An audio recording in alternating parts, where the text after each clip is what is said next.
Order all your half-shell favorites for takeout or delivery.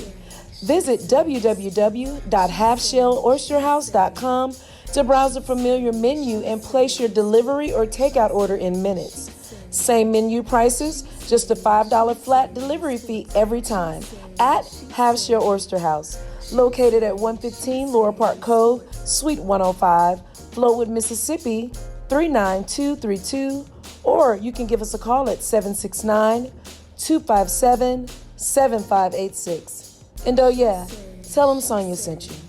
She say sports. She say sports. She say sports. She say sports.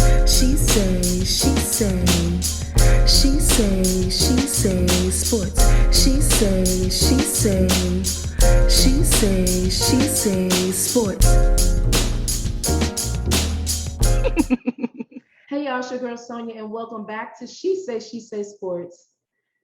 As we know, this month is recognized as Domestic Violence Awareness Month. And before I get started, I want to read a little something that I pulled up today regarding domestic violence. Domestic violence, named domestic abuse or family violence, is violence or other abuse in a domestic setting, such as in a marriage or cohabitation. Domestic violence is often used as a synonym for intimate partner violence, which is committed by one of the people in an intimate relationship against the other person and can take place in heterosexual or same-sex relationships, even though domestic violence occurs more often in same-sex couples or between former spouses or partners. Globally, the victims of domestic violence are overwhelmingly women, and women tend to experience more severe forms of violence. Stigmas regarding male victimization, men who are victims of domestic violence face an increased likelihood of being overlooked by healthcare providers. Domestic violence often occurs when the abuse is entitlement, acceptable, justified, or unlikely to be reported. It may produce an intergenerational cycle of violence in children and other family members who may feel that such violence is acceptable or condoned. Many people do not recognize themselves as abusers or victims because they may consider their experiences as family conflicts that got out of control. Wow. Today I have with me an amazing survivor and her voice mentor, Ms. Lisa Evans, and her voice volunteer and advocate, Ms. Tracie L. James. Hello, ladies, and thank you so much for joining me today to talk about this very serious topic. Thank you so much for having us. Thank you so much. So Lisa, we're gonna get right into it. We're gonna start with you, and I want you to tell me and the listeners about your story. Well, I'm gonna tell you, Sonia. Not knowing, I thought I met an awesome and amazing guy, and the relationship, just took off, and eventually we ended up married. And it started off, I guess you want to say, with like a little push. And I didn't see anything, kind of wrong with it. You kind of ignore things, when you're having a conversation with someone, and then pushing kind of escalated to like, just feeling like you could punch me. Wow. Once I got pregnant, he pushed me down some stairs to try to make me abort the baby. And by this time, I'm like, the doctor is like, look, either it's going to be you or the baby. Make up your mind. And I, at that moment, I was like, okay, I got to go through this. You know what I'm saying? I want this baby. I already had a set of twins. This was a single. And I was like, I gotta figure this out. And so we separated for a while until after I had her. And girl, she was a month old. And I guess at that point, when I said I didn't want the relationship or the marriage anymore, he decided he drove a car through a garage door that was down. Wow. to beat me up in front of my children and traumatize my twins because, of course, the baby, thank God I had sat her down on the floor before he caught up with me to repeatedly punch me in front of them, repeatedly and repeatedly. And by the time I left in that ambulance and he left in that police car, I was like, this is enough. I can't no more. I don't want this anymore. I can't live like this. I don't want my son to grow up thinking he can do this. Now I have 2 girls. I don't want them to feel like this is something they have to endure. And even to think back, Sonia, honestly, I witnessed my dad at 2 beating my mom. So when I say it's a cyclical, horrible cycle, but I was determined no more. Excuse me. Lisa, how many months were you pregnant when he pushed you down some stairs? I had to have been about 6 months, So between 5 and 6 months. Almost done with the pregnancy. Yes, Wow. ma'am. Yeah, and the push made me the muscles I pulled muscles in my stomach. The doctor could tell I had been abused and I was trying to hide it. And he was like, you can't live like that. You're not gonna make it. Wow. I'm so sorry that happened to you. Lisa, when you first met him, did you see signs, or as everybody uses now, red flags? Did you see those at the beginning, but you just didn't know what they were, or you ignored them? And I, you know what, Sonia, honestly, I can say he was very charming. Okay. And I think what I didn't pay attention to were some of the signs. And I may have, you just think this is not, what it is. You kind of, I want to say you kind of just push it to the side, like, oh no, this is this, and oh no, this is this, and you make excuses for it. Really, I can't lie. You kind of ignore it, and then he's apologizing, saying, I didn't mean to treat you that way. I feel, you know what I'm saying? And it's little things. It never starts off with him punching you in the very beginning. Nothing, because realistically, if you got punched, you wouldn't be with the person. Right. So it's a gradual thing that begins to happen, and you're not paying attention to it gradually getting worse. Wow. So you mentioned earlier you remember a memory of your dad hitting your mom. Did you see that in other family member relationships or friends, as you got older? Did you see that? Well, actually, I mean, we relocated from California and we came here. So being with my grandfather and grandmother, here, it wasn't, no, I didn't, maybe TV, you know what I'm saying? And I didn't know, I hadn't, and I felt like, I guess that couldn't happen to me. You know what I'm saying? Now, I did have a previous relationship that went down the same road, but I got out of it safely. He tried to kill me as well. So explain, so how old were you in that first relationship? I was 23. Okay. But I can tell you this, I do want to interject this. The first time I was slapped in high school by a boyfriend. And I knew immediately after that, I did break up with him, but it wasn't like it was a long term, you know what I'm saying? I didn't stay in the relationship. He slapped me. To this day, I can't even tell you why he slapped me. I just know I got slapped going to class. Well, first of all, slapping somebody in their face, slapping or spitting is one of the most disrespectful things you can ever do to a person.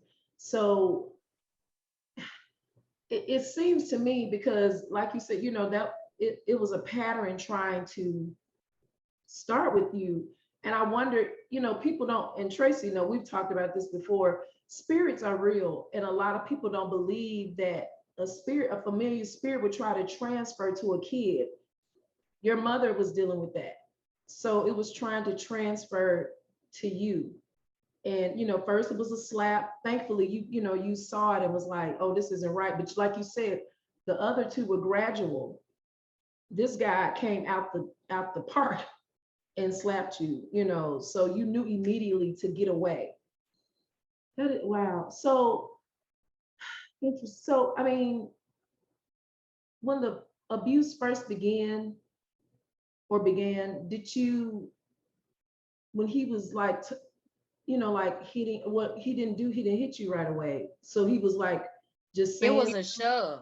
Yeah, Oh, it was kind of like a shove, but I'm gonna tell you something. I think one time when he did kind of rough me up, mhm. I said in my mind, and honestly, I said, am I supposed to live like my mom lived? And I questioned that with myself, and I was like, I know this can't be how this is supposed to be. And like I said, after the doctor had told me it was me or my daughter, now somebody is giving me a consequence. Right. And I've got to separate myself. You know what I'm saying? Mhm. I've got to do something different. But after having her, I said, well, maybe I can work on it, but girl, it did not. It was maybe 2 weeks. And then I was like, no, we have to divorce. So did you, when he shoved you and apologized and it kept escalating, did you think he loved you? Did you consider that love? I know. I know. I think it was more now back then, I probably did think that. Okay. But now I see it as obsession or infatuation with me, because to Right. me, you don't hurt somebody you love. And that's honest. Mm-hmm. Absolutely. So, excuse me. So there are different. There are several different kinds of abuse. We have verbal, mental, and physical. Are there any other type of? Are those the main three? Physical, yeah, physical, emotional, Okay. you Mental. know, Mhm. yeah.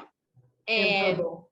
yep, Okay. yes, ma'am. So did you experience all of them? Because really all of them kind of go hand in hand. Because And I'm gonna tell you, one time it was an incident, and this is how I know how he began to belittle me. One day, just asking the simple question, I said, "Do you think I'm intelligent?"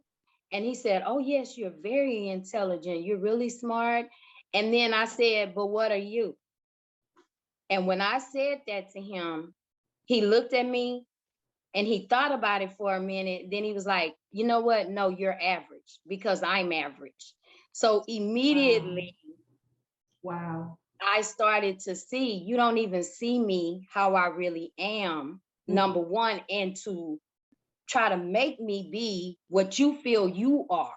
Right. He instantly, and I think that began to be kind of a turning point for me, Mhm. because the abuse wasn't even about us having conversations. Girl, if he lost something in the house or he was just frustrated with anything, I got to, it was like it was going to be taken out on me.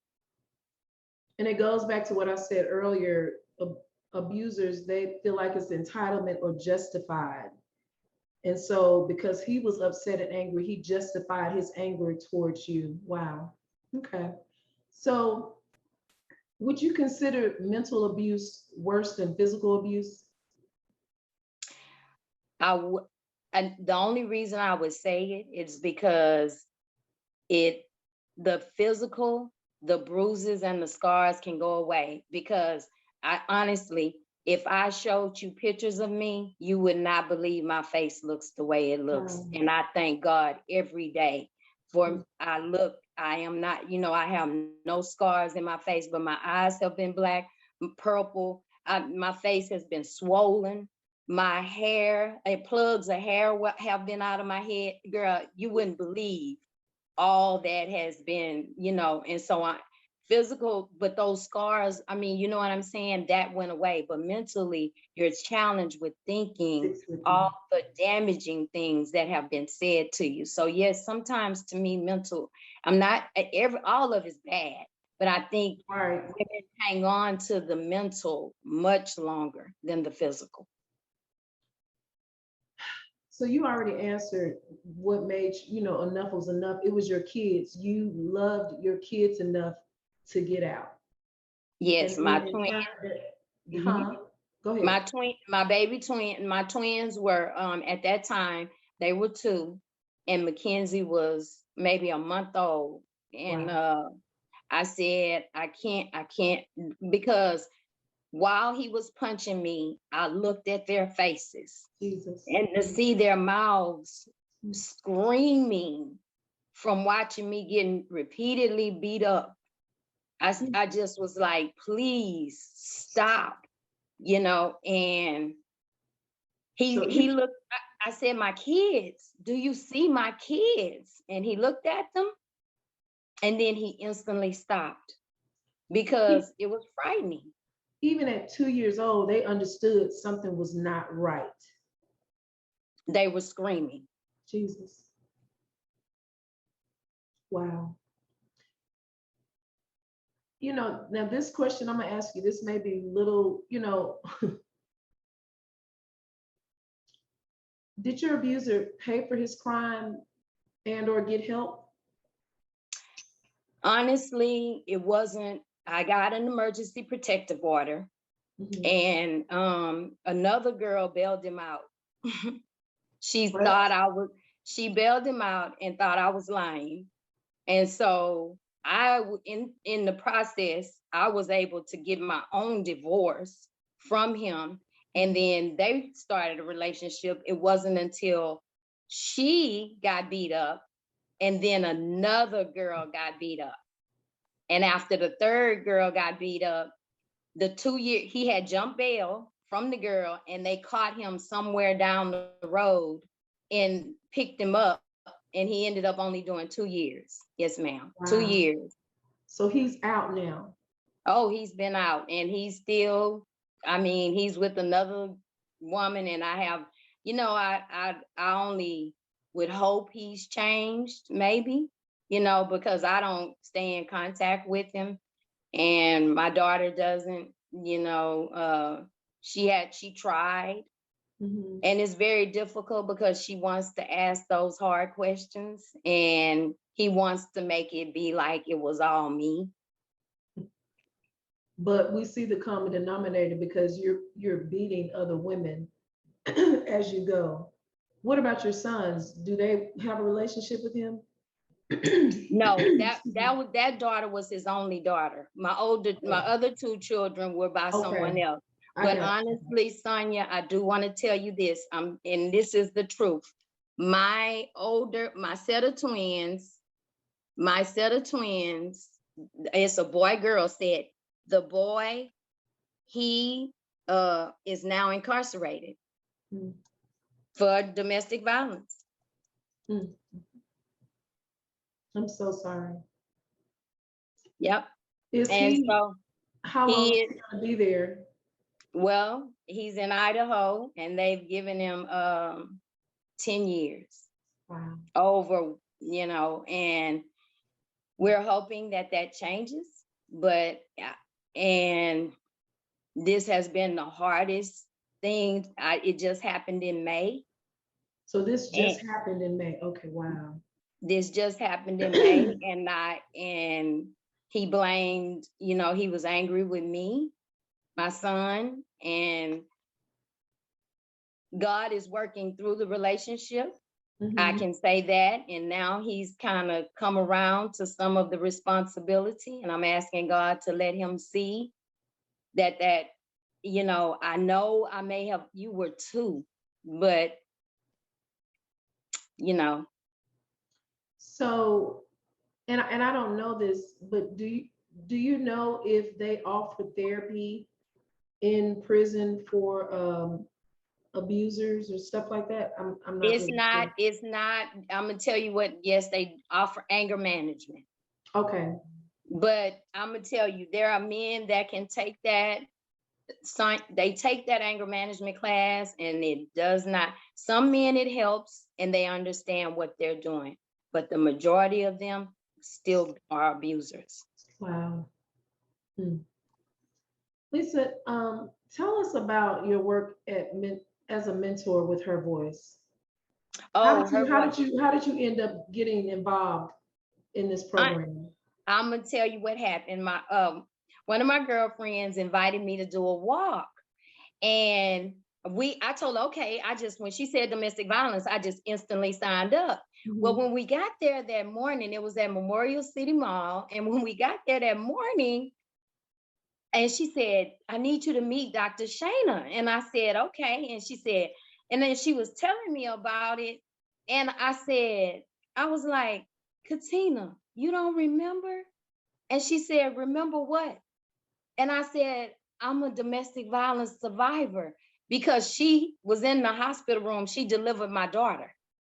So she was like, girl, I forgot all about that, because it was back in 1999. Now this walk was in 2018. And when I say since 2018, God has had me on a healing journey to come back and open my mouth and help other women to see you don't have to stay quiet and you don't have to be ashamed. And I mean, from putting my name down on that list, Dr. Shayna contacted me. Next thing you know, I'm on Deborah Duncan. And I'm like just talking. And now, like today, I'm here talking to you, but I don't want women to feel they are alone. And I don't want women to feel they have to continue to stay in these type relationships. Right. There are women that have succeeded and have gotten out, and life is better on the other side. You need help. I did get therapy, counseling, and Her Voice, the mentorship program, it teams you up with a mentor and a mentee. It's a year long, and it helps women have someone that they can confide in. It's an amazing program. And I was so glad that morning we did that walk. My life changed in 2018. That's amazing. So, and, I know that, you're a mentor there, but how do you help the ladies? What is your, I guess everybody, I'm sure you have to follow, whatever program you guys have at Her Voice, but as Lisa, how do you help them in your way? If it doesn't make sense? Yeah, I encourage them and I talk to them. I encourage them to not give up and to hold on no matter what, because it's no point in going back and lessening yourself for somebody, for them to feel power over you. And I really, really give them my testimony. I'm honest and transparent, because I feel like the more that I share, they can see themselves and they can make some decisions about, getting closer to Christ. What I do is I try to help them center themselves. I help them get a better relationship with Christ and stand on their feet. Those are the three things I pride myself for. Have you had some women in the program not try to, but end up going back or to their abuser? Not so far. Not now. We have had, not so far. We have had, like one of the shelters that we were affiliated with, they probably had a lady, that maybe decided, and then she wasn't a part of Her Voice. So far, we hold on to them, and we don't even give up, even if they decide that. But so far, everybody's been on track. The reason why I brought that up, because I think, I watched Surviving R. Kelly a couple of years ago. Or was it last year? I can't remember. But one of his abusers, now this wasn't a child, this was a grown woman. She was actually a DJ in Dallas. She met R. Kelly at a concert in Dallas. They started dating, and, she moved to Chicago, left her job and everything to be with him. And, of course, he was mentally, emotionally, and verbally abusing her, probably physically too. And, but she told him she wanted to leave, and he told her she could. So she said she was crying while she was telling this. And she said she got to the airport and he told her, if you leave, don't come back. So she said she got to the airport, and as bad as he treated her, she was crying and was calling him to tell her she was coming back, but he wouldn't answer the phone. And that's the only reason why she didn't go. And that amazes me how they can get so in your head that you think you're wrong and they're not doing, it's just amazing to me. That's why I asked that question. Oh yeah, because you're so broken though. You're broken. You're so broken, and you just feel like sometimes I can only, say, I think I was thinking, this is my first marriage. I wanted it to work. What Right. am I doing wrong? And when people are saying God doesn't, like divorce, you're listening to people, you know what I'm saying? And sometimes listening to friends, we make wrong choices. And and then sometimes not having the courage to be who God created us to be too, not knowing who we are and whose we are will help us make those decisions as well. And God doesn't want his daughters to be beat either. No. He doesn't want that. Mm-hmm. Let me ask you this. Have you forgiven him? Oh yes, girl, that's the only way I could be on this journey.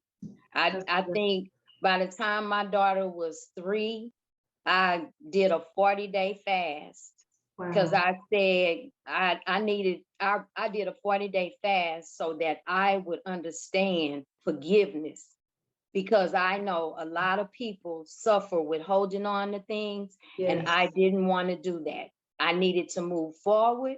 I knew I was getting help because I read books. I went to individual counseling, group counseling. Girl, I did everything I could do because I never wanted to be hit again. And I thank God I haven't been hit since 1999. I praise him every day that I've made better choices. And I have never been in an abusive relationship since 1999. Praise God. And I'm glad you said what you said, because most people, well, I won't say most, but a lot of people think if you forgive, that person can still be in your life. No, the forgiveness is for you. It's not for them. It's for you, your healing and your peace of mind. And you don't allow a person, if they keep hurting you, not even just abuse, but Tracie and I have talked about this before, just friendships.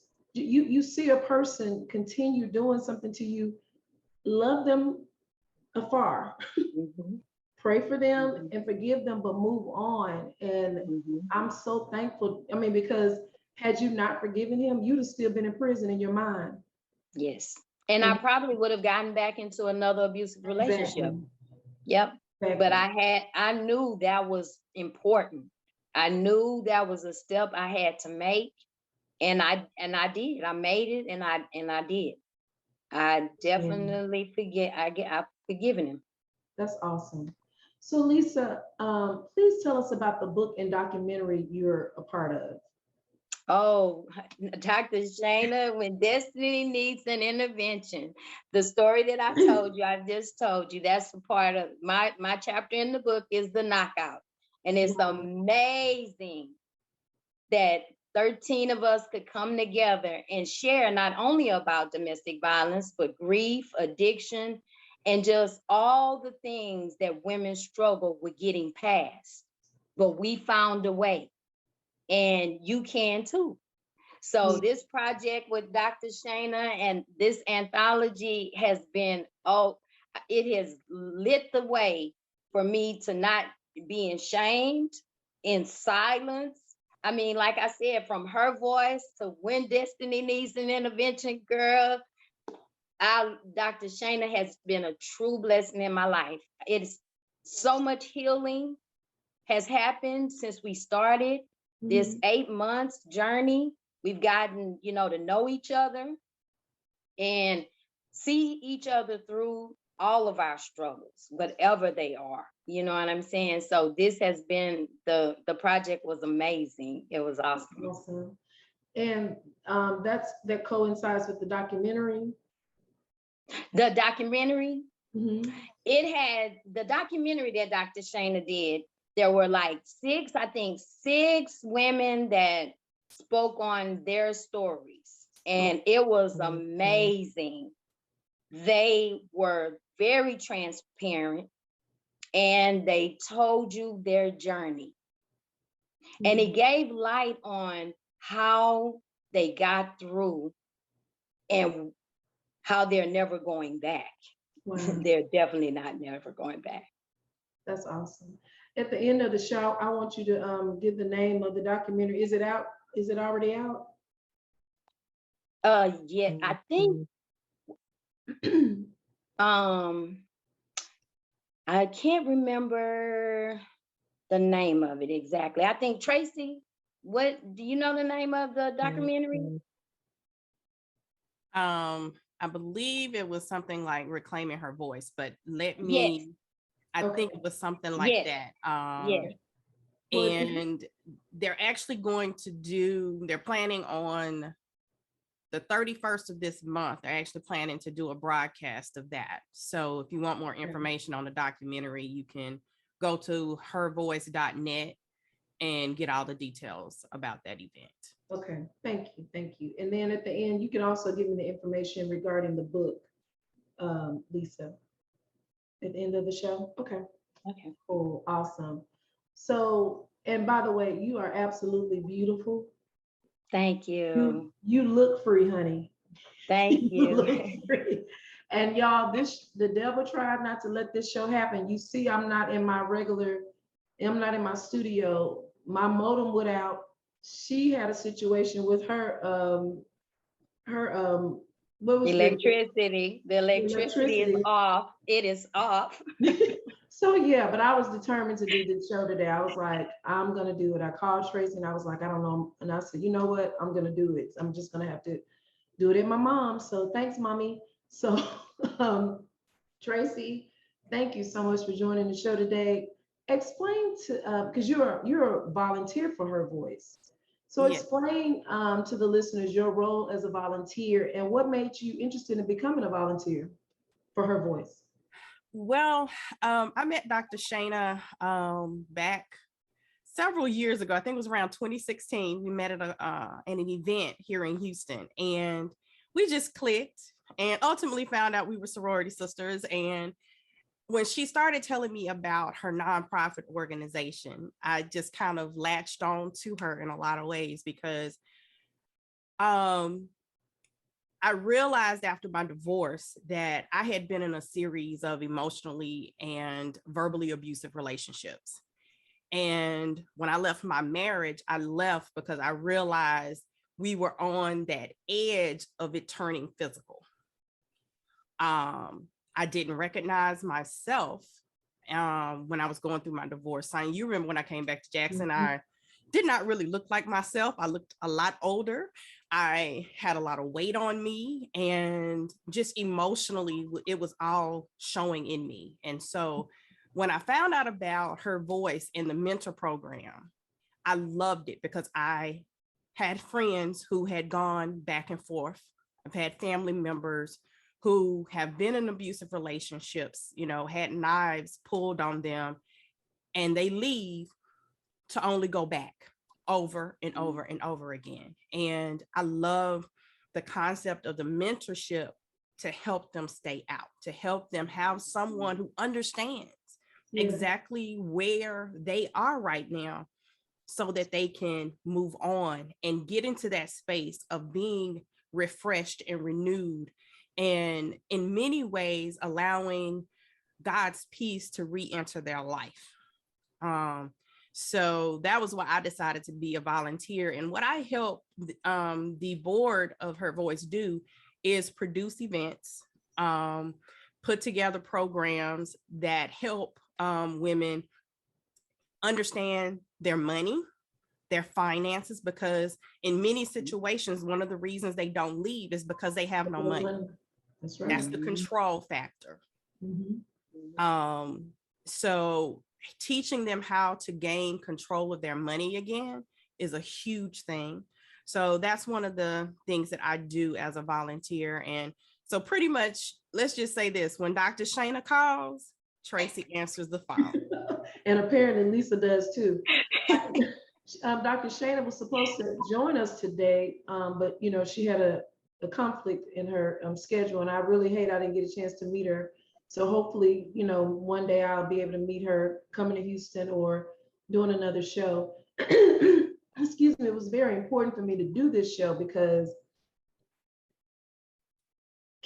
breast cancer awareness is also this month, but most people, they surround a lot of the attention to breast cancer awareness, and it's very important, don't get me wrong, but domestic violence is killing so many people. Probably, I wouldn't say at the rate of breast cancer, I wouldn't say that, but it's killing so many beautiful women and some men who are not strong enough to get out.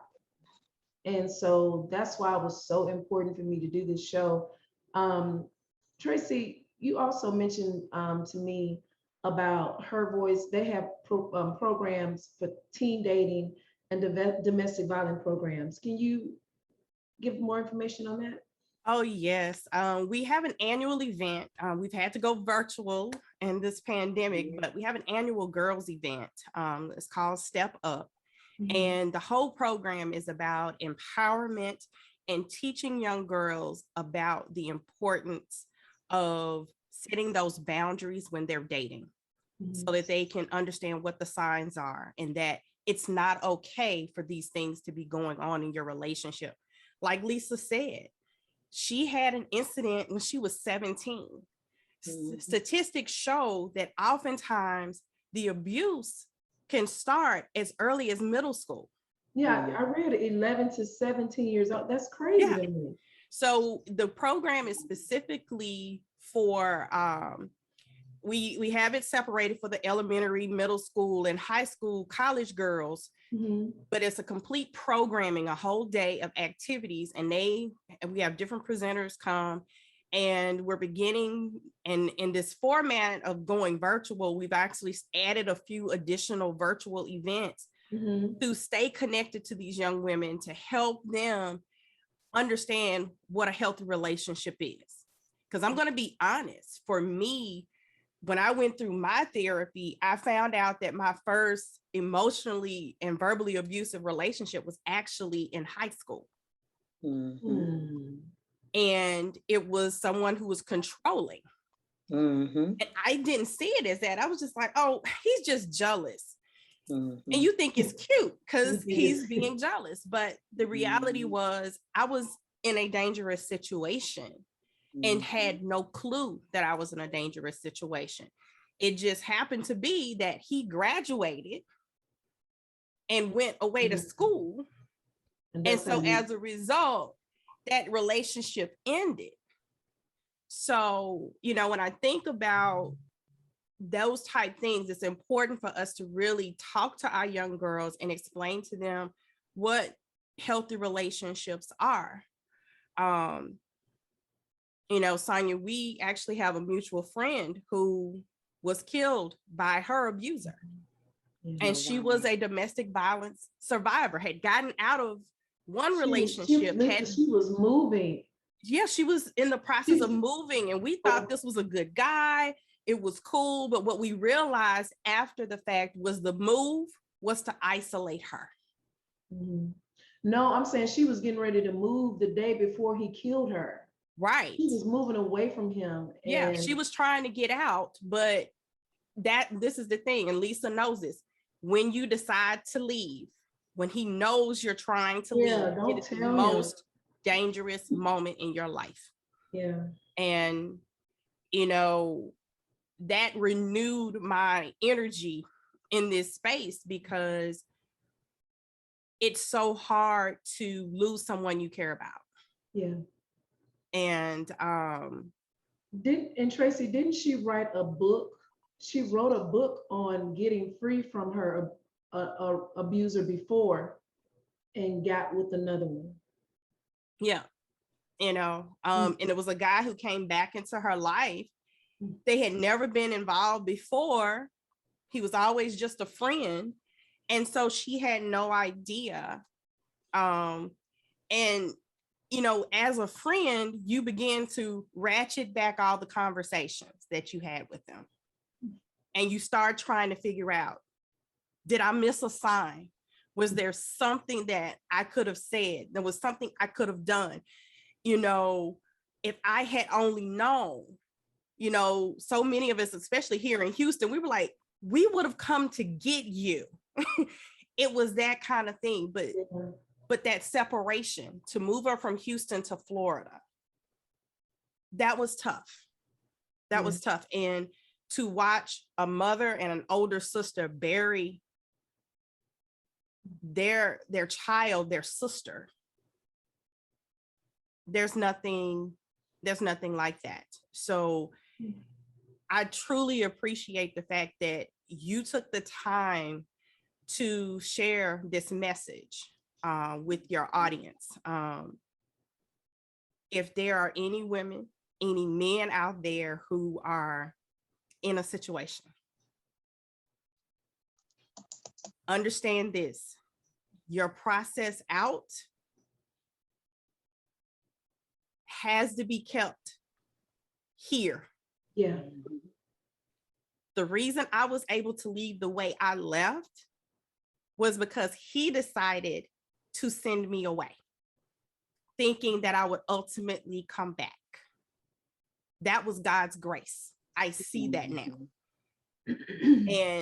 But for so many, it doesn't happen that way. It was a control thing. It was like, I'm sending you away. I don't need you anymore. Okay. Do me that favor. Right. And I didn't just go up the street, and which is what he thought I was going to do. No, I left Nashville and went back to Mississippi. And so when I see this happen, all I want to do is help. And so, Lisa, I thank you for your strength, your courage to share your story.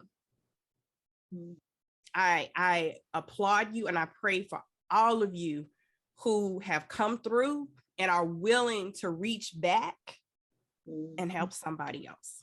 Absolutely. Because that's what we as women have got to do. We're not competing. Forget all that reality TV. Trust me, it's scripted. We are here for each other. That's right. And you know, I forgot to ask you, Lisa, and Tracie, you can chime in too. I forgot to ask, because a lot of people, what are red flags? Give me some red flags so people can, if they don't realize they're dealing with the abuser, what are some of the red flags that you can share? Well, one of the main things, I mean, like a couple of things that, you know, they, first of all, they're very controlling. They have to know where you are at all times.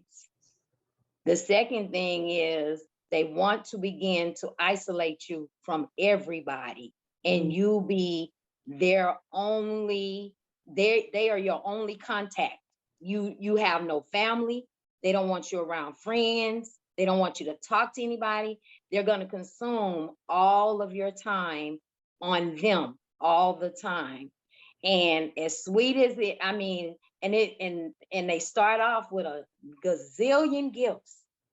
They'll shower you with gifts and make you feel like you're the most, and if you've never had that, or you love just getting gifts, you know, you're like, this is an amazing relationship, but it's all to get you to yourself with just them, because all the while they're telling you, this just me and you, you know, it's just us.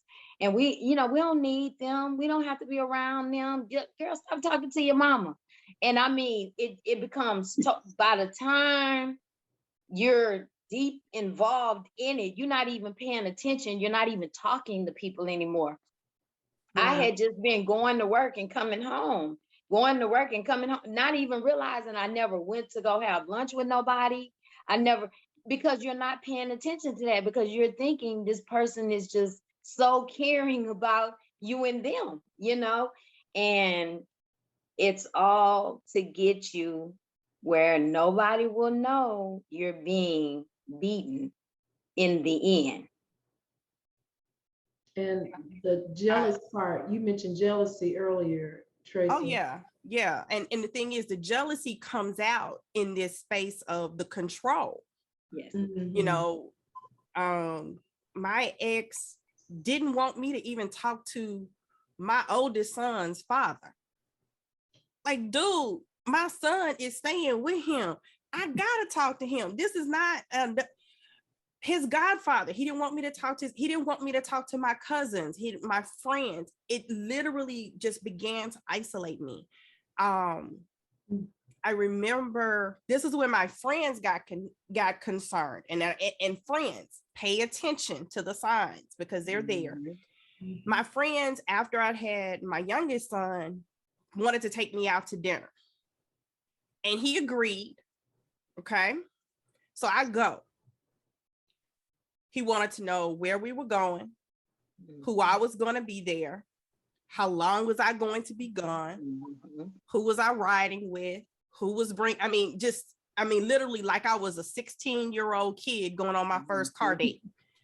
And it was like that. And the entire time I was gone, we had Nextel phones at the time. He kept pinging me to see if I still had my phone on, if I was still paying attention to him. And so eventually, after about an hour and a half, almost 2 hours of this, I finally was just like, take me home. Just take me home. And that was when they realized something wasn't right. And it took a while for them to be able to get me alone without him. But eventually they were able to. And they had the intervention saying, whatever's going on, if you need to get out, we're here. And that was when I started mapping my plan. I didn't write anything down. I started a bank account, had all the paperwork go to my friend's house. I literally just began, anytime he left the house was when I would run and go do things. And then I would sneak back home, and I would always come back with something for the baby. No matter what it was. I don't care if it was Pampers, baby wipes, nipples, whatever. I always said it was, I had to run up to the store for Michael. And I was able to hide money so that I knew when I had the opportunity to leave, I could leave. Wow. Because he wouldn't let me work. He turned down a job offer for me. And that's interesting you said that, because they don't want you to work so they can control the money and how you move. But go ahead, I'm sorry. Yeah. But I knew when he turned down the job, the lady called the house to give me the details on the job, and he turned it down because the job required 4 weeks of training in Dallas. It was a job offer from Verizon. So I had to go for 4 weeks of training in Dallas. He didn't like that. And because I would be out of his control for all of that time. And let me tell y'all something, Verizon is an amazing company, because the HR person called me, and in the moment, I didn't realize that she was actually trying to hand me a lifeline. Wow. I was at the grocery store. She calls and she says, I've never had this happen before, but your husband turned down your job. And I was like, what? And I got angry. So I really wasn't listening to her, but she was like, whatever you need, we can send you a plane ticket now for you and your son, whatever you need. And she's saying this over and over again, and I wasn't getting it. But they actually train their people, their managers, their HR people, to recognize the signs of domestic violence. At that time, did you feel like you were in a domestic violence situation? So you didn't even, so when I just thought this dude just didn't know how to talk to nobody. He talked crazy to his mom. He talked crazy to his sister. This is just who he is. He just talked crazy. So you had no clue she was trying to help you? No, because I didn't think I needed help. Right. It took the intervention for me to really see what was going on. Oh, this really isn't good. He does talk down to me. He does make me feel bad about myself. He makes me feel like nobody will ever love me. Nobody will ever want you like I want you. And having that go from somebody who I consider to be a pretty confident person, but in therapy, I found out I wore the mask of confidence really well. But deep down, I really had a lot of insecurities, and I wanted men to love me. So whatever they did, however they treated me, lying to me, cheating on me, verbally abusing me, emotionally abusing me, I didn't realize it until I went through therapy, and it changed everything. So you see differently. And I think that's one of the things that isn't taught in school, isn't taught at home. Right. And it needs to be, because we don't understand our own personal worth and value. That's just innate, and just the fact that God created us and placed us here. We have value, we have worth. And no one deserves to be made to feel bad about themselves, to be hit with words or fists. That's right. No one. That's awesome. I got this off of Her Voice site. 1 in every 4 women will experience domestic violence in her lifetime. 1 in 5 will have her first experience of this violence between the ages of 11 and 17. Houston, we have a problem. Her Voice was founded in response to this ever-growing issue in our community. No longer can we pretend it isn't happening, because it is. Now it's time to do something about it. Y'all, we have to do something about this. Tracie and Lisa, they are. When you see your friends, just like Tracie's friends, when they saw that, when you see your friend going through something, just talk to her.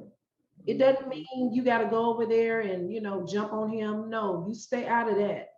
But talk to her. And if you're in a relationship, an abusive relationship, like they said, the worst thing you can do is share with the abuser what you're doing. Be private, because I think some women probably do it to try to show them, like, I'm going to leave you. You better get it together, or I'm going to leave you. Don't do that. Just as the rap song said, real G's move in silent. Be quiet. You don't have to tell him anything. And it's time for us to really, really help these people. Several women last year in Jackson, Mississippi got killed from domestic violence situations. Jealousy, she was leaving. One girl graduated from college at Jackson State, and not Jackson State, I forgot what, it was a community college, and she was going on with her life and bettering herself, and he didn't like that. She was leaving him, and he killed her. We have to stop. We have to help when we see it. Ladies, thank you. It's been a pleasure. Thank you so much for coming on the show. And Lisa, thank you for having the courage to say enough was enough, and to now help others get the courage to do the same thing. Tell the listeners how they can follow Her Voice on social media, and also about the book, how they can buy the book, and what site or what stores. Well, it's all over Facebook right now. So look, it's all over Facebook, Instagram right now, but it's When Destiny Needs an Intervention. Just look it up. When Destiny Needs an Intervention. Okay. Yes. And it's hervoice.net. That's how they look it up online. So that's the website. That's for Instagram, Facebook, all of that. Now I know that's when Instagram and Facebook, I think you would follow Dr. Shana. Dr. Shana. Yeah, Dr. On Shana. Instagram, it's at I am Dr. Shana. Yeah. I am Dr. Shana on Instagram. And what about on Facebook? On Facebook, you just look up Dr. Shana. Okay, and spell Shana for us. Shana. Gotcha. Okay. And Tracie, you want to give your websites to the things that you're doing? I mean, hey. All right, you can find me on social media at I am Tracie L. James, and I'm the special Tracie that's spelled Tracie. And that is also my website, tracieljames.com. And also you, Lisa. You can find me on Instagram. I am Lisa W. Evans. Don't leave out that W. and on Facebook, I'm just Lisa Evans. So, yep, I'm a licensed real estate broker. So, Okay. yes, if you need a home, come to Lisa. Come to Lisa. And guys, you can follow me at She Say Sports on Facebook. She Say Sports 23 on Instagram. She Say Sports 20. No, She Say 23 on Twitter. And please subscribe to our YouTube page. It doesn't cost you anything. Just click subscribe at She Say Sports. Well, that's my show for today. Until next time, this is Sonia with She Say Sports.